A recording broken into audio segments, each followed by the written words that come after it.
$2,600 all in to buy a home. In this video, I'm going to discuss a program where you could purchase a home with as little as $2,600 out of pocket to get into your home. If you're new to the channel, subscribe. And if you're a family member, please give me a thumbs up. Let's get into the video. So we have a program called USDA Rural Housing. USDA is a 100% finance program, meaning there's no down payment requirement. There is a requirement for closing costs, and we'll go through what that looks like in the video, so make sure you stay to the end. So with USDA, to get into one of these products, you need to have a 620 credit score or better. The 620 credit score is the minimum credit score that you can have to get in to qualify for a USDA loan. The next thing we'll look at is your debt to income ratio. Now, in terms of debt to income ratio, with USDA, their debt to income ratio is one of the lowest in the industry. It is a 29 front end ratio, housing ratio, and it is a 41 back end housing ratio. Basically, 29% of your current income or qualifying income, your mortgage can't exceed 29%. In terms of the 41% DTI total income, that means your current debts as well as your new housing payment can't be more than 41% of your qualifying income that we can utilize. Now, in terms of qualifying income, there are income restrictions on USDA.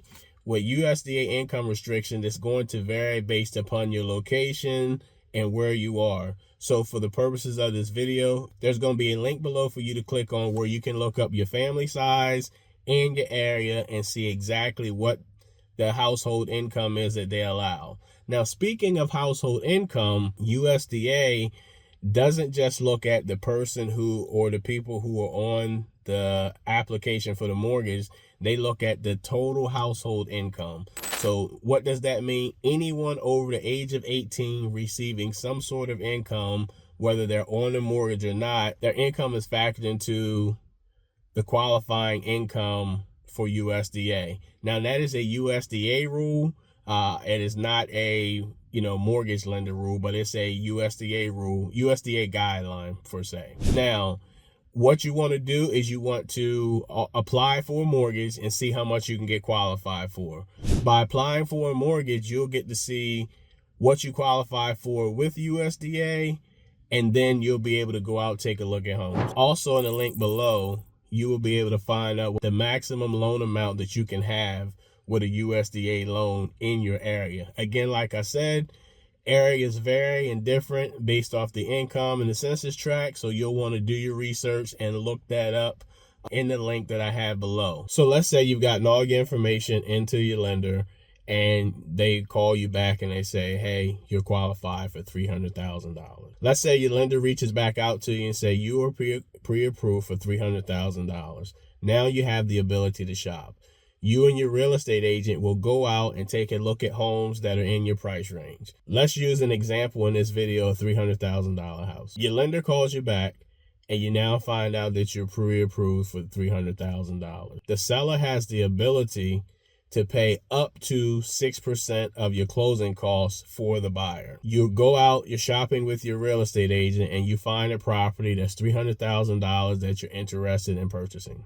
Your real estate agent puts in an offer for $300,000, asking the seller to pay 4% of the closing costs, or they could say $12,000, which is 4% of $300,000. You've submitted the offer to the seller. The seller comes back and said, we're going to accept your offer of $300,000 with up to $12,000 in closing cost assistance for the buyer. So at this juncture, the buyer has their closing costs taken care of, and their down payment is taken care of as well, because there's no down payment requirement for USDA. Once you're under contract, you have something called a due diligence period.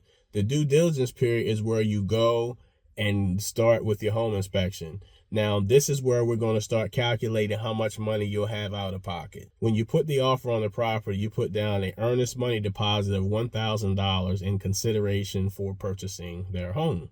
The seller has accepted the offer, so you now have $1,000 out of pocket that you have already put down for the house. The next thing you're going to do is get a home inspection. A home inspection may cost you around $400. You get the home inspected in terms of the home inspection, but the property is on a septic system. So you also want to get a septic inspection, which is going to cost you another $400. Now you've put down $1,000. You've paid $400 for a home inspection, $400 for a septic inspection.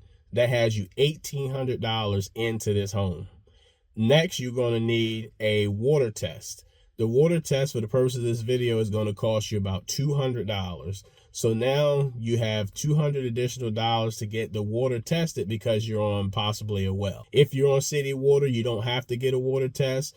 But if you do have a well, you're going to be required to get a water test to make sure the water doesn't have any contaminants and it passes the inspection for USDA requirement. After the water test, the septic inspection test, and the home inspection come back all good, the next step we're going to do is we're going to order the appraisal on the home. Ordering the appraisal, let's say the appraisal is $600. We will order the appraisal so that we can find out what the value of this home is in its condition.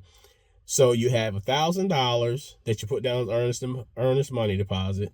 You put $400 into a home inspection, $400 into a septic inspection, $200 into a water test, and $600 on the appraisal. That's $2,600 that you have paid out of pocket to purchase the home. Once the appraisal comes back, and let's say the house appraises for the $300,000, the next step is for your file to go into processing, where they gather the additional documents that we need to move forward to get the file into underwriting. Once your file is sent to underwriting and the underwriter receives all the documents to make sure you fit all the guidelines, you have the proper income, you have the proper assets, and we're able to get an approval on this property, then you have something called a clear to close, which means you go to closing. Now, I want to go back a little bit. What you have to understand as well, USDA is ran through a system called GUS, which is Government Underwriting System. You typically hear people talk about AUS or Freddie or LPA. That means that GUS is a separate system that gets run only for USDA loans.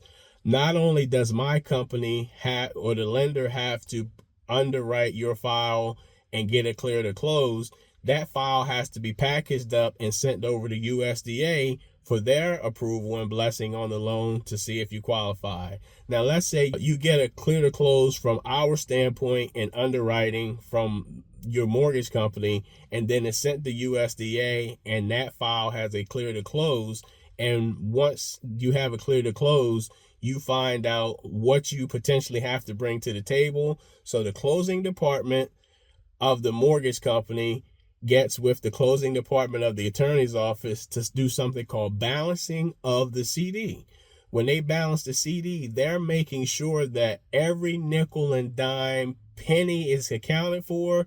They don't want you to bring a dime too much. They don't want you to bring a dime too much, but they don't want you to be short as well. And that's calculated based off the day that you're going to close on the home. Now, for the purposes of this video, let's say the 4% that we used, that it was $12,000 that the seller was willing to pay. And when they balanced the CD, the closing costs came to about $12,000. That means you don't bring any money to the table. You've already put out your $2,600, which I told you in the beginning of the video, it could cost you to get into the home. And now you've purchased your home, your new home. Doesn't have to be new construction, but you've purchased your new home for $2,600. That's how it's done. Now, I want to make sure I give a disclaimer. This is not all homes. All sellers don't have the ability to pay that, but there is a way to get into a home with as little as $2,600. If you've liked this video, give me a thumbs up. If you have questions about USDA, click the link below and give me a call. And if you want to learn more about the process of USDA, click on this video right here and it'll go into more detail on USDA financing.